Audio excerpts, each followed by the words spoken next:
bioquímicos descobriram a OHR em 1998. A enzima interessou ao professor Luiz Neto, do Instituto de Biociências da USP. Em 2012, a equipe dele descobriu de que maneira as bactérias ativam a produção de OHR para evitarem o sistema imune. Mas uma pergunta ainda intrigava a equipe: como a OHR neutraliza os hidroperóxidos antioxidantes que o sistema imune lança para se proteger? E a gente tinha como hipótese de que essa enzima teria uma determinada atividade enzimática, que a gente chama de uma peroxidase, ou seja, que ela decompõe peróxido para álcool ou água, que são moléculas que não têm capacidade de roubar elétrons de outras, de proteína, DNA.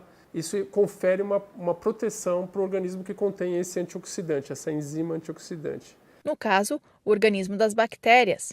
Esse foi o ponto de partida do trabalho de Tiago Alegria. Primeira providência: produzir a OHR em laboratório. A gente produz essa proteína aqui no laboratório, consegue ela em um alto grau de pureza. A partir disso, a gente, com determinadas metodologias, a gente pode conseguir um cristal dessa proteína.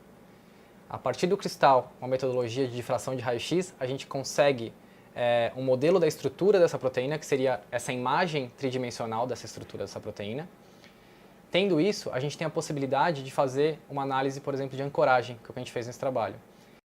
Com a estrutura tridimensional da OHR, a equipe pôde simular em computador de que jeito ela reagia com os peróxidos do sistema imune do hospedeiro. Eles prestam atenção a como a proteína OHR e os peróxidos se encaixam. Focando principalmente nesse local da superfície da proteína, a gente tenta fazer essa ancoragem, tudo isso virtualmente, e essa análise, ela dá uma determinada pontuação para essas moléculas que podem ser ancoradas ou não. Os resultados mostraram que diferentes hidroperóxidos de ácidos graxos se ligaram ao sítio ativo da OHR. Tiago partiu para a fase de colocar a OHR e hidroperóxidos para reagirem para testar os resultados da simulação. Antes, retirou o gene da OHR do genoma de bactérias da espécie Xylella fastidiosa. O genoma da Xylella é bem conhecido. Foi sequenciado em São Paulo para descobrir como combater a doença do amarelinho em laranjeiras.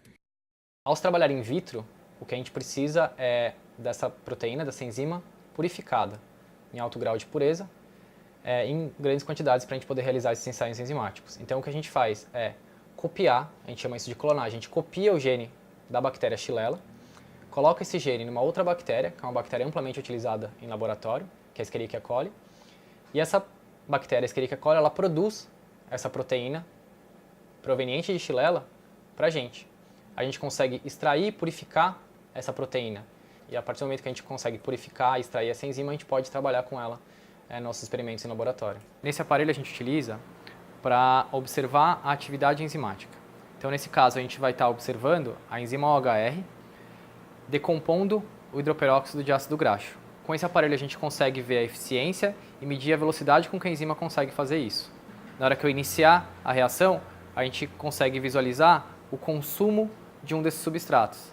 Tá? A partir do momento da análise do consumo, a gente consegue calcular a velocidade com que a enzima consegue degradar esse substrato. No trabalho, a gente verificou que a nossa enzima, o foco do nosso trabalho, a OHR, ela é capaz de degradar esses hidroperóxidos de ácido graxo numa constante que a gente chama de 10 à oitava. Isso, comparativamente com outras enzimas, é uma velocidade muito rápida.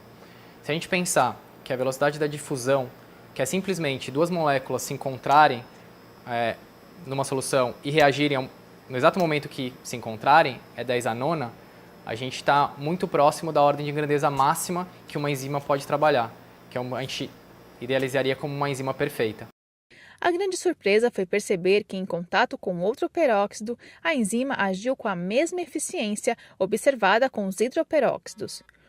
O peroxinitrito é bastante solúvel em água e o sítio ativo da OHR é muito hidrofóbico, quer dizer, que não absorve água. Esse outro peróxido contém óxido nítrico e é liberado por plantas em resposta à infecção por patógenos como a Xylella. Não é só o sistema imune das plantas que faz isso, o dos mamíferos também. É um peróxido que não era esperado esse tipo de atividade da enzima que a gente trabalhou, devido às grandes diferenças de características químicas que existem entre o peróxido de nitrito e os hidroperóxidos de ácido graxo, que inicialmente a gente trabalhou.